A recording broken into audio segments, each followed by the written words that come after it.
Hey everyone, this is Jason from EskimoTV.net. Thank you so much for tuning in for a very special episode. We have the pleasure of having Mr. Mark Zaslove, who got to work on the new adventures of Winnie the Pooh, one of the best children's television shows that aired for quite a long time on TV. We're going to be able to get to talk with him, ask him questions about his experience working on the show. All right, Mark, thank you so much for joining us. Why don't you kind of introduce yourself in regards to how your role was on the show, how you got involved with that? New Adventures of Winnie the Pooh is kind of special for me. It's the first show I show ran. I was 26, so I was kind of the youngster at Disney TV animation. Everybody was older, they were established. My father was, in fact, there. He was a producer director, but I had 2 months seniority on him, so I always rubbed that in his face. But anyways, he was doing DuckTales and other things. I came there before him. I had only been doing animation for about a year. I'm actually live action novelist are my preferences, but I was doing some stuff for Disney on gummy bears, some contract work.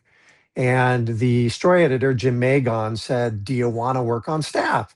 And it was kind of like, cool, they'll give me money and I come in 5 days a week. This is really great.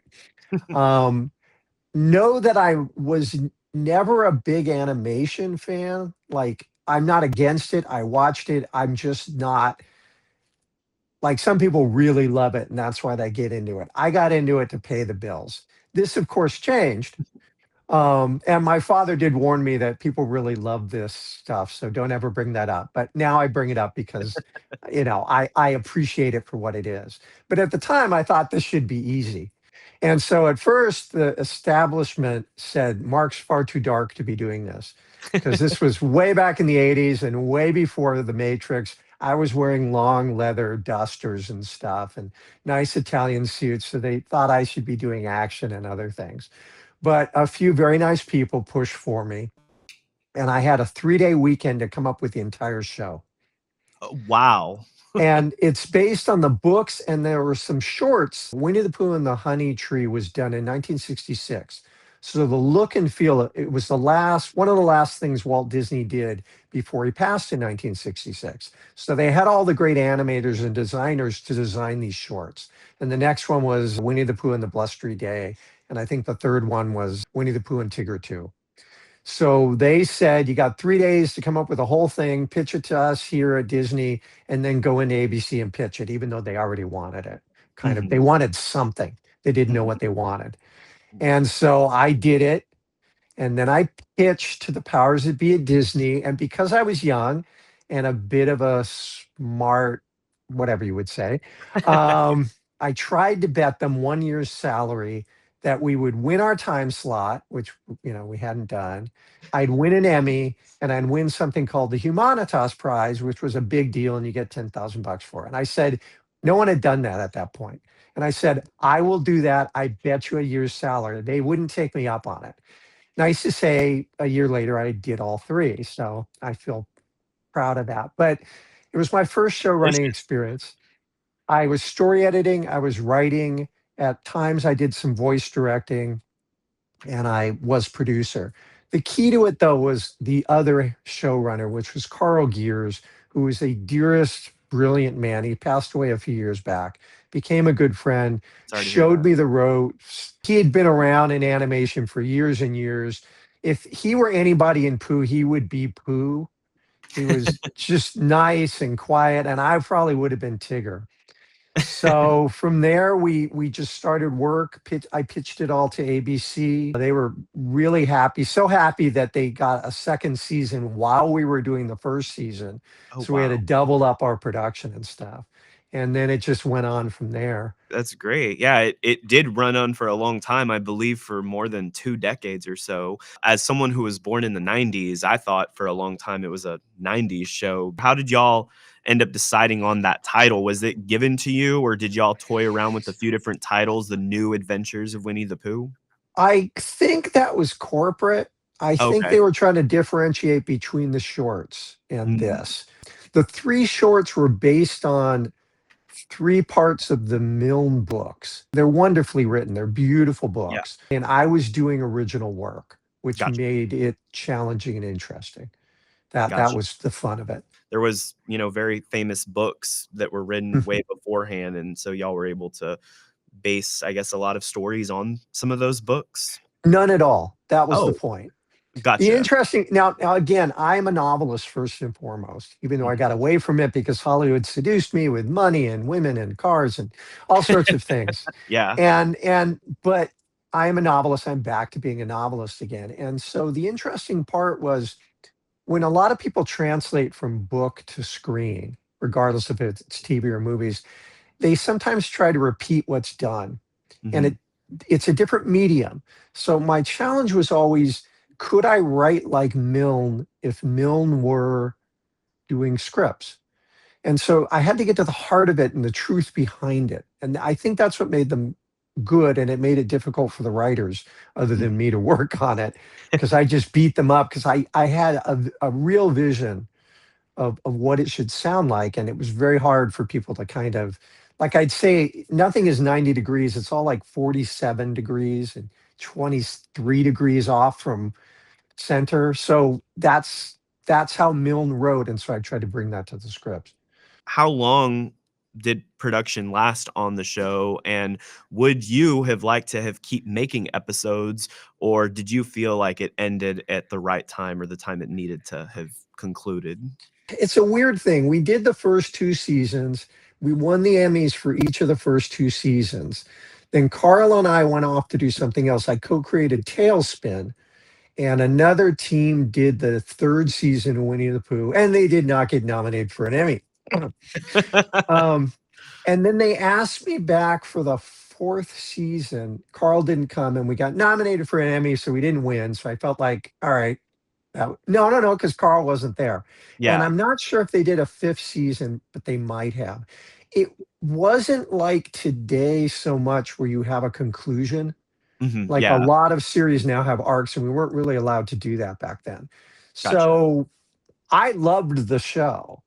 I wish they had brought me back for some of the movies, but they don't do Yeah. that. Also, at that time, I was jumping from show to show.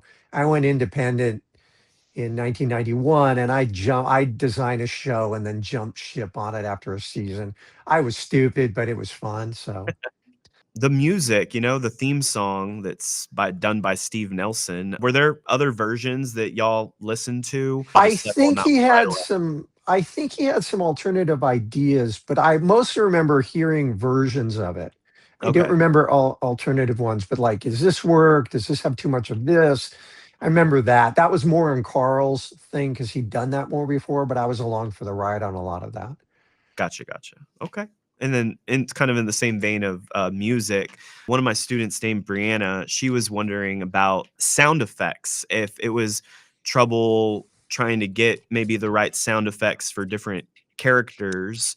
I can't remember if it was Rick Hinson or not, who's one of my sound guys. Well, he was his own sound guy, not one Yeah. of mine, but I worked with him at Disney and first met him. And then later, one of my writers on Tailspin, they ended up getting married. So I knew them both independently. But Rick was superb. And I think they had a Foley department, which is they make all the noises. They don't do that so much anymore.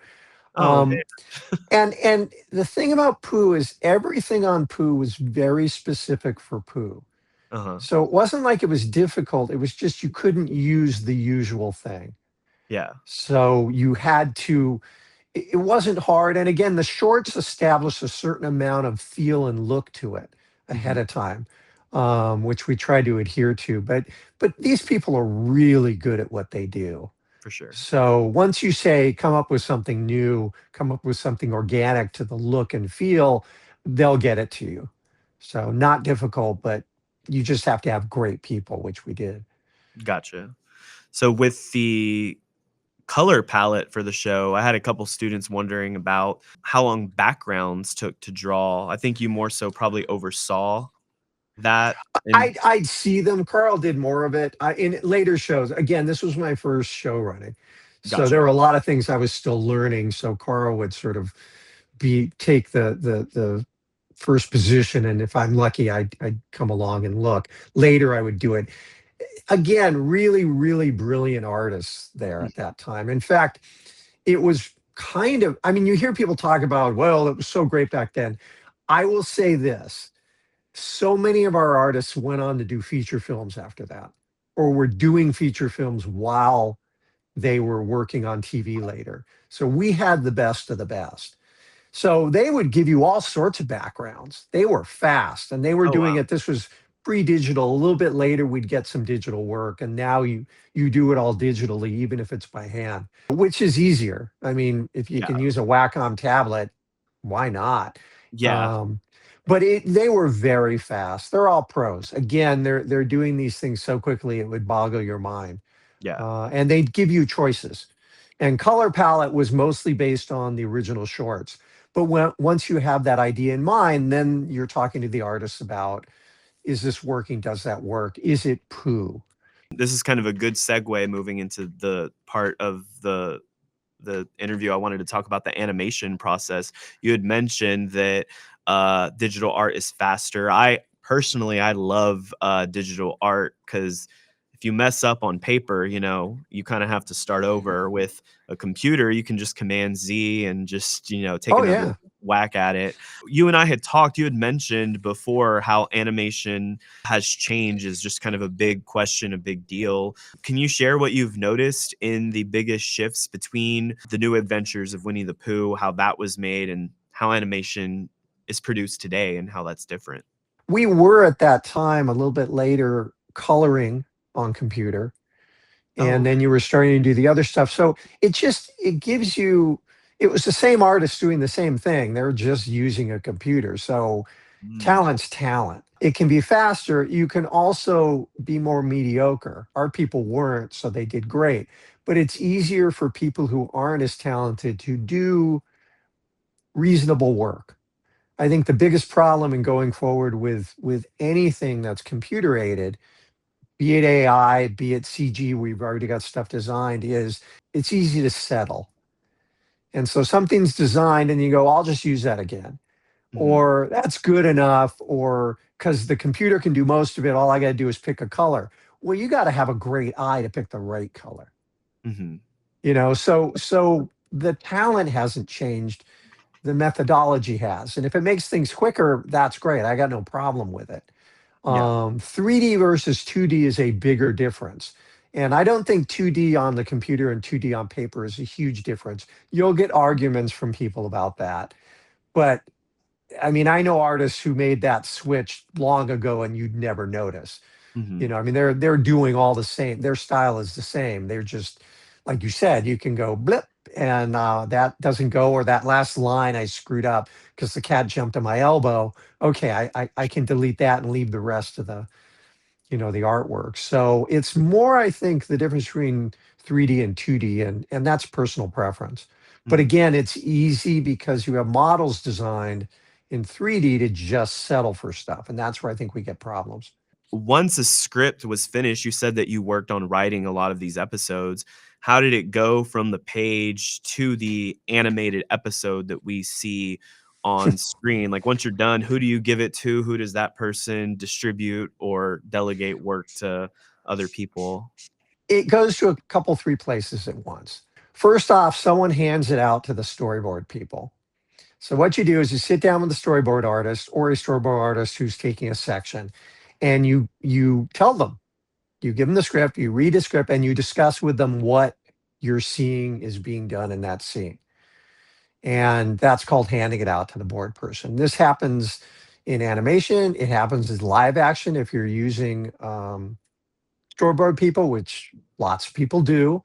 Mhm, It's a safety net. And so you hand it out, and then it comes back, and you change things, and you do whatever. That's going on. Meanwhile, as opposed to movies, you're also recording your voice actors straight from script.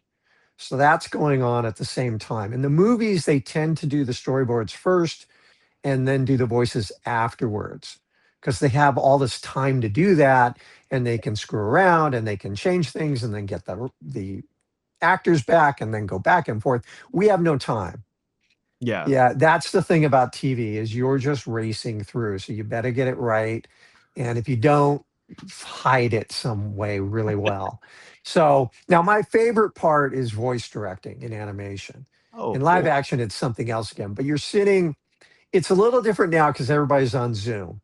Yeah. Okay, so it's the energy's different, but before you'd be in a recording studio and there'd be all the actors, voice actors sitting around with their scripts in front of them, and then there's a window, and then there's the engineer and the producer, and a lot of times the voice director. But Carl taught me to go in the room with the actors and put headphones on and direct from there because the energy is different. And Mhm. the other cool thing he taught me was a lot of times the network executive will come down. And if you're sitting in the room with the network executive, they're going to be talking to you the whole time and making comments. But when you're in the room on headphones, they can't do that. So you record a bunch of stuff and then you wait and they have to talk just that one time. It's way easier. Yeah. It's like shooting a movie on location. The executives can't come out as often as if you're shooting on the lot in the studio where they're at. So that's going on as well. Backgrounds are being designed, color stuff is being designed also at the same time. Then the board and the vocals will come back, will be edited slightly, and you start to time it. Now, nowadays, they do animatics. So they'll shoot the storyboard with the dialogue in it. It's fine. It's okay. It helps executives who don't necessarily know how to make film visualize it. Yeah. I personally think it's a waste of money, Yeah. but it's the way that it's done now, and it's fine. It's just an extra step. We didn't do that back then. Mhm. You know, we had good timing people, we had good directors. Then you take the whole package and you're rushing and you're rushing, you got to get out by Friday and nothing's in on time and you finally got it packed away. And almost everything, if not everything at that time was done overseas. So you'd have a few animation studios if you were lucky in Japan, like Miyazaki's studio, not his, but the one he was using, Mhm. TMS. You have them in Taiwan. We actually started a studio in Australia Oh, just wow. for Winnie the Pooh that was used in a lot of other stuff. And then you usually send over a animation director and they'd go drink a lot and party a lot and go be over there 24/7 for the 9 months it took to animate. And all the animators over there would beat them up and they'd beat up the animators. And it's just a lot of war stories. If you ever talk to people who used to go over there, it was just many a good story. And then it would come back and you'd see the rough cut and then you'd go, oh my God, they screwed up that whole scene. But you only had a certain amount of scenes you could send back by contract. Oh. Oh, So you were wow. very limited and you had to make deals with the overseas production animation company. And then you'd edit and you put in the sound and you put in the music and all that stuff. And then you'd have your thing. Usually about 9 months. You know, it could go a little longer, it could go a little less, depending. Typically, you said y'all would have a certain amount of scenes to send back. How many like, what was typical? Was it a certain amount per month or per episode? Per episode, Yeah. you could send back X amount of footage or something. The key was you only had so much. So if they gave it to a bad crew over there and the whole thing sucked, you had to be very careful. That's why the overseas animation director was really important. If he got along with everybody over there, he could get a little extra work. He could get the better crews on. A lot of times they'd put on their worst crews just to train them on Disney stuff, Mm, so it was always a bit of a battle, and gotcha. the better companies gave you better work, so that was Yeah. great. Yeah. Did you ever get to the chance to go to that Australia At overseas? that time, I didn't. Okay. A number of people did, and set stuff up. And I don't travel well. I mean, I do if I'm going to work there. Yeah. Like I love. I'm not a good tourist, but if I'm there, like I spent a year doing a live action puppet CGI show called Lazy Town, and so I spent a year in Iceland, writing and doing other things. I love that. Yeah. Set me in and I had to go to Barcelona for stuff. I love that. So I would have gone, but I wasn't at the time, but because that was more of an animation thing and I wasn't the animation guy. Yeah, that makes sense. I gotcha. So you got to see that stuff come back and then look over it and see how that was. I see. You had mentioned 9 months. What did you mean by what took 9 months? You were saying like, You're doing pre-production, you're doing the script, you're doing the storyboards, you've picked up the, the track, yeah. you've timed it, and then you send it over, and they got about 6 months, 5 months, 4 months, depending on what you've contracted for, to animate it. Then it comes back, then you do Oh, your post-production. So about do a nine season months or to do an episode? I would think to a do an season. episode. Oh, To an do an episode. episode. But you remember, one episode comes after another episode comes, you can't break that chain.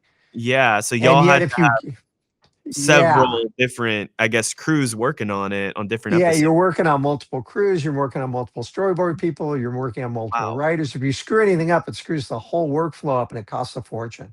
Oh my goodness. So So you try to build in a week off here and a week off there so you can catch up. how many like final episodes were y'all ahead of what aired on TV, or were y'all getting them as it came and then put it up, or Most of the time you're getting it as you're putting it up, oh my pretty goodness. close. That's I crazy. know we had Brendan Deed and Donkey for a Day were a duo. And Uh-huh. we had a couple of others that had come in Yeah. ahead of time because it was the first one. So they had to see how it was and everything. It's a madhouse. You're in the middle of a nightmare all the time. And that's why it's so difficult to do good work. I mean, you Yeah. do it because you do it and you get lucky. It's why if you watch a TV show or a movie that's any good, just know it wasn't just because of the talent, it was because they were on time too, in the midst of having to rush things. We don't all get $120 million a year or more to do whatever. We get $50 million and you got to do 13 shows and you got X amount of time and that's it, Yeah. or you're done. Wow. That is incredible. I did not realize it took so long and y'all had to maneuver sending work overseas, getting it back, checking it, deciding what needed to get sent over. That sounds like, that's a lot of work just to manage. It seems like a very managerial position to have. Well, that's why the production managers were so important. Now, a lot of that's changed because of computers. Yeah. And a lot of that still happens just like that nowadays. But if you look at South Park, they're doing almost real time stuff. And Oh, they've wow. designed their show that way. But they're also not doing Disney sort of animation. Mhm. So they've found this sweet spot where they've designed it in a way that even from the beginning they could do it quickly. And Gotcha. that's great. For what they're doing, it's sensational. Mhm. But that's talent too. I mean, they're kind of brilliant. Yeah, So gotcha. Okay, well, thank you for sharing on animation. I wanted to talk about kind of the legacy and, all these people that have worked on the show. Unfortunately, sadly, several people that were involved in the show, voice actors, like Paul, Ken, Bryce, Steve Nelson, all these people that contributed. When you hear of their passing, since y'all, spent a good amount of time, I would think, working on the show, does it bring back any specific memories of working together with them, or was there anyone that you were particularly close with? well, Carl, I Yeah, mean, there would be no New Adventures of Winnie the Pooh without Carl Gears, not in the oh, form it was in. I gotcha. mean, if I was Tigger, like I said, he was Pooh. He was the vibe of it. He loved it as much as I did. And I couldn't have done it by myself. I didn't know anything. Oh, wow. Maybe at a later time in my life I could have, but he was important and we were good Sure. friends. And that was sad. Bruce Talkington was one of the funniest writers and funniest people. Yeah. And I can't draw, except I can draw some dinosaurs that I could do in fourth grade. I can still do that. But there is a caricature you can draw of Bruce Talkington because he had this face, this kind of oblongy, ovally, squarish thing, and you can draw his big glasses and a little mustache and a little nose and some hair that flies out, and you could do very funny, wonderful person, died too young as well. Oh, Paul Winchell, he had done so much stuff, and everybody had warned me about him. Like he's mhm. really hard to get along with. You're gonna have trouble and all this kind of stuff. The thing was, is again, I'm not an animation person. So Yeah. instead of gushing all over him, which he hated, Oh, wow. he was a science guy. He helped develop one of the first artificial hearts. Yeah. So he'd go off and go on these conventions with heart specialists and Oh stuff. my So goodness. and my background's theoretical, physics, astrophysics, and applied math. So we would just talk science, Yeah. and we would have the best time. And then we'd go record, and then we'd talk some more science, and that was that. So I Yeah. never had any trouble with him, and he was a sweetheart. Everybody, was great. Yeah. I They were good people. Oh, that's good. Thank you for sharing that. I know, Jim Cummings, kind of started to also voice Tigger. I Mhm. guess, was Paul wanting to take a break or due to health reasons or Well, I think the first time he did it was he was away on a cruise for hearts. It was like for artificial heart research stuff. And he was Gotcha. cruising around in the Caribbean. And so, of course, Jim, one of the great, voice actors of all time, Yeah. I'd put him in stuff just for good luck. Yeah. Like I'd put him in later and stuff. I needed a voice in a live action thing. It's like, get Jim. Yeah. I've always had great success with very much with Sweetheart. And he's just so talented. I'll give you an example of how talented he is. So he had to redo something of Paul's Uh-huh. later because we were going over to his voice for Tigger. Yeah. And And just for Paul everyone had watching, Jim is, plays Pooh and Paul original yeah, voice of Tigger. right, right. And Jim's done a million things. If you've heard anything during the 80s and 90s, even now, he Yeah. still does a million things. So Paul had recorded a song Uh-huh. in a certain key, Oh, wow. and Jim had to come in and record the song in a different key with headphones on, listening to the song in the wrong key. Jim nailed it in one take. Oh my goodness. That's That's how incredible. talented. Yeah, yeah. Musically talented for sure. Well, and he all these people tend to be able to sing. I Yeah. hate it. Like we would like beat them up at recess if they were talented in school when but they're far too talented.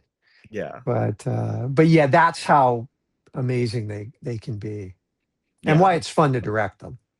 Yeah, because you get along with them and they're so talented. You just say, "Do this," and they knock it out of the park. You're like, "Whoa, They that was cool." they add so much to it. It's usually just pulling them back. How do you feel when Disney Plus came out, the whole series for The New Adventures of Winnie the Pooh finally landed on there?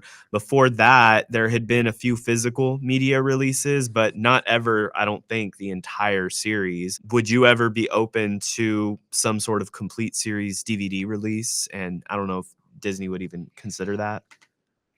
Well, first off, I have no idea about any of this. Once something's out of my hands, I never look at it again. Oh, wow. I can't stand to look at anything I've done because I hate it. Oh my All I goodness. see is all the mistakes, all the horrible writing, all the stuff I screwed up. I don't watch anything. I just keep looking ahead. Yeah. Like all I'm looking at now are the next series or the next movies or the next novels I'm going to do. I can't. Nothing's good enough. Oh, So wow. I had no clue it was coming on. Also, when you're at Disney, they take all your money. And in animations, you don't get like residuals like you do in live action or Oh, royalties in the same way. So unless they're paying me more money, for a DVD thing, I think it's cool. I yeah. got nothing against it. I mean, the more people can watch it, I think is wonderful. Yeah. But I'm clueless. I'm the wrong person to ask about that. Oh, no, you're good. Yeah, I when Disney Plus came out, I was like, "Well, what's on here that I can watch?" I was like, "Whoa, this is a show that, I grew up with, but I couldn't watch it from episode 1 all the way through if I wanted to, because you just had to be lucky enough to catch it on TV." I think that's probably another reason why the show wasn't serialized as far as having, like, a continuous storyline. Each segment had to be its own individual It was of story. the time. It was Yeah, of the time. We were just starting to get into story arcs and stuff. You'll see it in the 90s. gotcha, You'll see it more in like Batman and some of the other stuff. You'll start to see the arcs that were occurring in live action. Usually trickles down from live action, gotcha. which is why you see more of it now. Oddly, I don't know the fandom of the New Adventures of Winnie the Pooh, but I get asked more questions on other things I've done at Disney than at this series. I Oh, personally like this series a lot. But maybe because it was sort of preschool, you don't get like I get more questions on DuckTales and Tailspin gotcha. than I Yeah, do. Yeah. yeah, I really enjoyed this show. I mean, as an elementary student, I watched it, all the time. Um, so I'm assuming, I mean, that this probably didn't matter too much to you based on what you just said, but I'm sure you know that Winnie the Pooh entered the public domain in 2022, and there was a Right. horror film that came out because, the character's not copyrighted. I Right. guess this is a question from one of my students named Armando. He was wondering, how you felt about Pooh entering the public domain. Well, it's fine by me. I think it's great that someone I mean, they came out with that film. They were ready for that. They came out with that film. What was it? Blood and Honey? I Yeah, haven't it was watched it. I've seen bits terrible. and pieces. But you have to understand when you're creating characters Yeah, like or augmenting characters that were already created like I was doing. yeah. We would joke, I knew every drug each character was doing. Okay? That's funny. Pooh Pooh was obviously doing weed. Tigger was obviously on cocaine. Kanga's mom, who's watching Rue fall from the tree, going, "Don't fall so fast, dear," Uh, obviously on Valium. oh my goodness. So when that came along, when Blood and Honey, it was like, well, yeah, I get why you do that. I mean, Yeah, whether it works or not is another question. Because sometimes that's the easy way out. I'm not a yeah, big fan of parody because it's just easy. yeah, Again, I hate to bring up South Park again, but they do it right. They yeah, twist it in such a way that because it's so easy to go, oh, gee, make Pooh a slasher. I'm not against it. I mean, it's fine. It yeah, just seems easy. It seems the shortcut to do. It's great that they did it and all the other ones they've done. I yeah. forget some of the other I think there's a characters. sequel too, Yeah, yeah. yeah, and there's some other famous characters that went public domain that they did, and I think that's great. Yeah, I'm not against it. It just seems easy, yeah, so that's all I feel about it. gotcha. I'll say for the record, I think it's a good I'm not opposed to it, I think it's a good idea.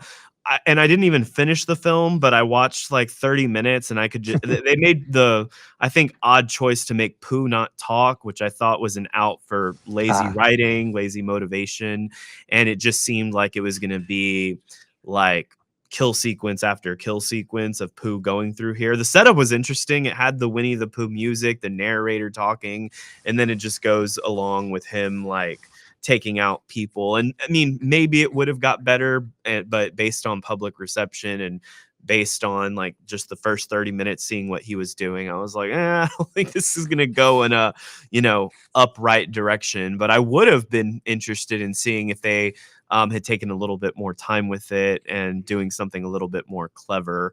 You mentioned South Park. I do agree. Doing something clever type of parody could have been a little bit more entertaining. Do you think Family Guy does parody well?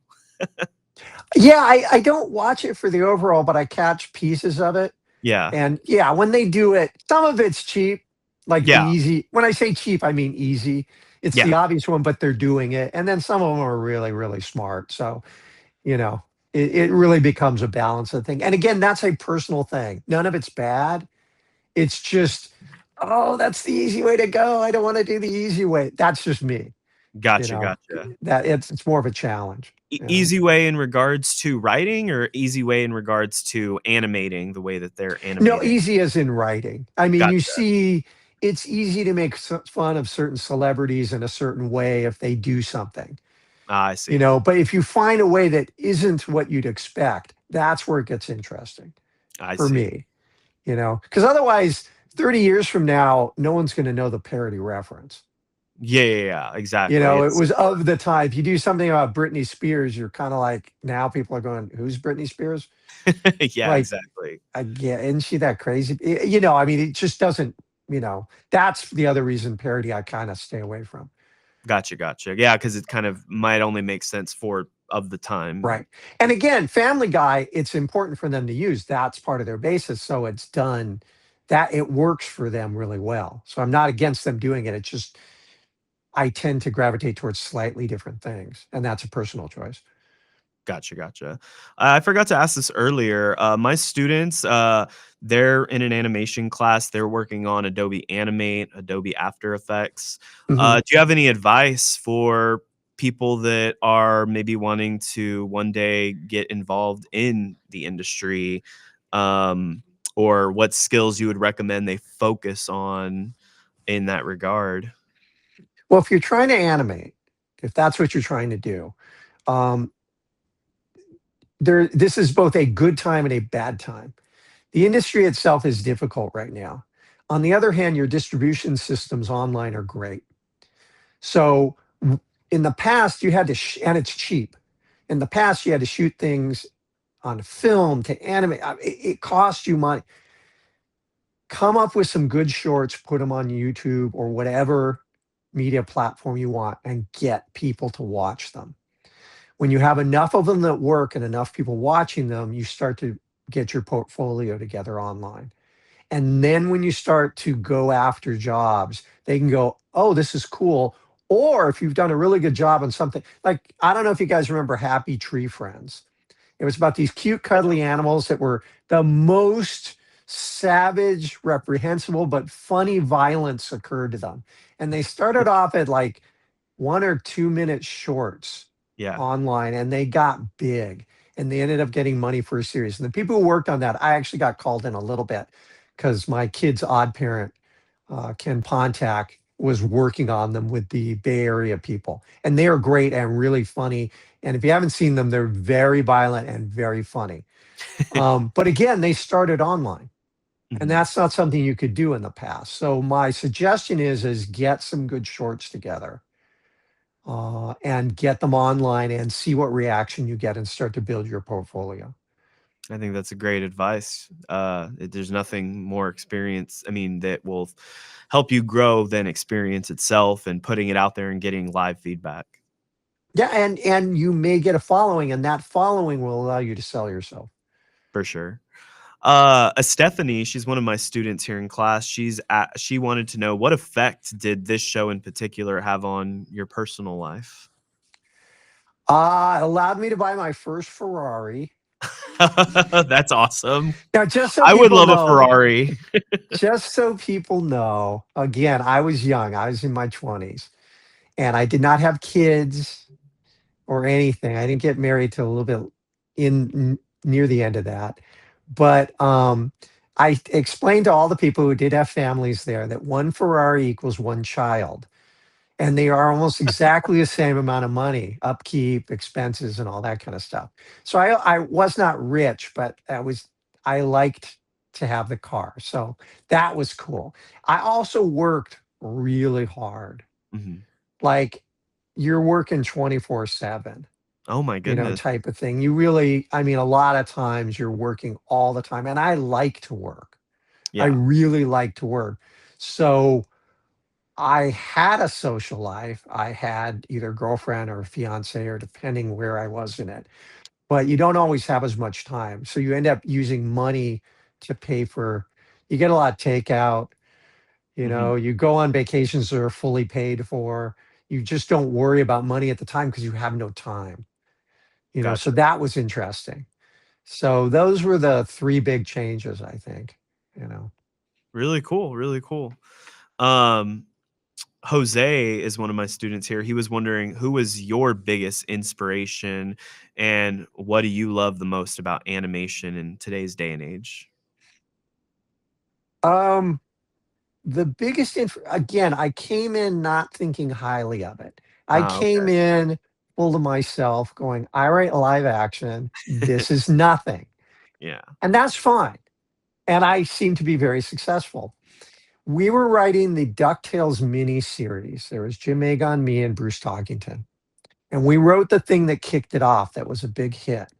And so there was a lot of pressure on us.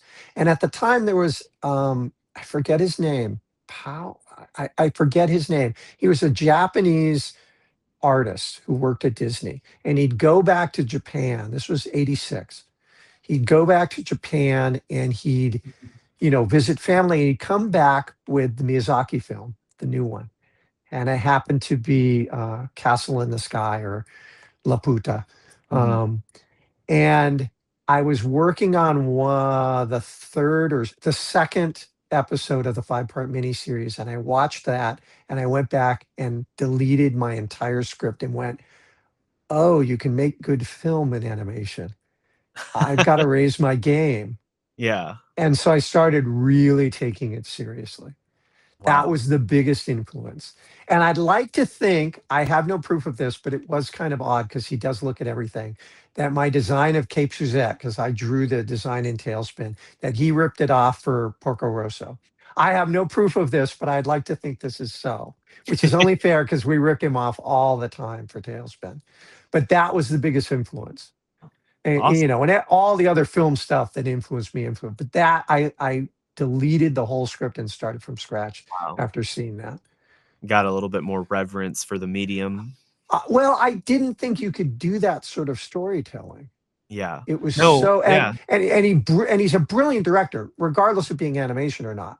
That Yeah. opening scene from that movie is textbook. It should be taught in every class about how to do an opening scene.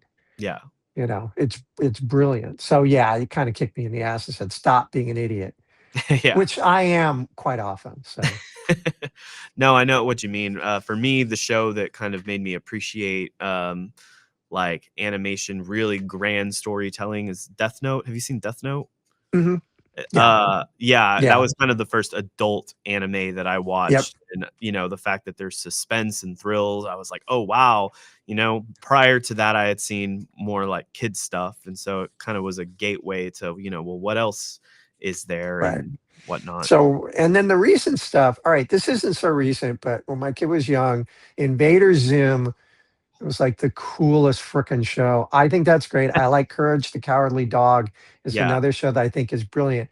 Nowadays, I'll get turned on to, what was it, One Punch Man and Mob Psycho, and there were a few others that were just, I just like the writing. I like the ideas. They aren't necessarily the normal ideas type Mhm. of thing. So, and there are other things. I just don't watch it a lot, but my son will be like, "Oh, check this out." So we'll watch some and he'll tell me about it and stuff like that. And obviously there's, The Simpsons all during that, was high quality animated sitcom, that Yeah. kind of stuff. Really cool, really cool. Well, you had meant I think what we'll kind of end on, you had mentioned earlier, that there's a lot of stuff that you were taking a call about some stuff you're working on right now. I guess if you wanna plug, what are some recent projects you've worked on, or what are some upcoming things Nah. you're looking forward Oh, to? I don't plug anything. That was just, it's a live action series that takes place in Iceland, and we have a British lead. It was American, but then we ended up with a British production company, so it's a Yeah. British lead now. And so we're just trying to place that. So Oh, wish me okay. luck on that. There's an animated, maybe something coming up off of a Zunicorn series that is out now. It's a preschool thing. And I got a Oh, new novel that I'm trying to place, which is difficult because it's literary fiction. gotcha. So I'm doing that. But other than that, I don't have a lot to plug because I don't normally plug stuff. I'm bad about that. Gotcha. Is there anybody in the class that has any further questions? I don't Any mean to push on. questions? We have 4 minutes till it's time to go, but if you have any last questions, hit a lot. Stephanie has a question? What type of novels do you write is a question that we have. Well, I started off as a serious novelist. And when I was 2021, that was the first stuff I was doing. And then I got away from it because of money and women and cars and stuff like that. Um, and now I'm back to that. So right now I'm working on I have a book done I'm trying to place. It's sort of a cross between Marquez, Joyce, and Kierkegaard. So really low bar, 100 Years of Solitude, that kind of stuff.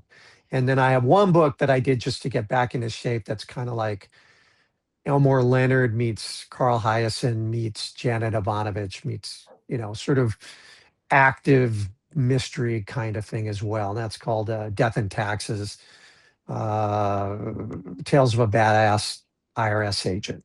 And that's just fun. That's for reading on a trip or something. But the serious stuff I'm stuck in now. So that's what I'm doing. Cool. Well, we'll definitely look that up, look into it. Are there any other questions, Mr. Pablo? What's your question? Why does Winnie the Pooh love honey? Oh, I would say he asked, why does Winnie the Pooh love honey? I would. Because I assume it's because bears love honey. That's always been a thing about bears loving honey. So Milne just make it, he's an addict. What can I say? Yeah, There's rehab. He won't go. His friends have had interventions. They can't do anything with him no matter what happened. He's been clean off yeah. and on for a while, but he always goes back to it. That's where he mixes those drugs you mentioned earlier into the honey. I don't say that's true. I just said that's a personal opinion, looking at their characters. So Absolutely. Jose, you got a question? There's one lesson he learned from doing animation that he could apply to his real life. Oh, one lesson that you learned from working on animated shows to real life. Is there a lesson? yeah, I was young, and when I show ran, it hit me that people depend on me and they have lives and they have families and they have rent and they have mortgages. And I had to be very careful how I treated them. And that's come into my real life is I always try to be more kind to people Mhm. because it's easy to forget that they're having their lives at the same time I am.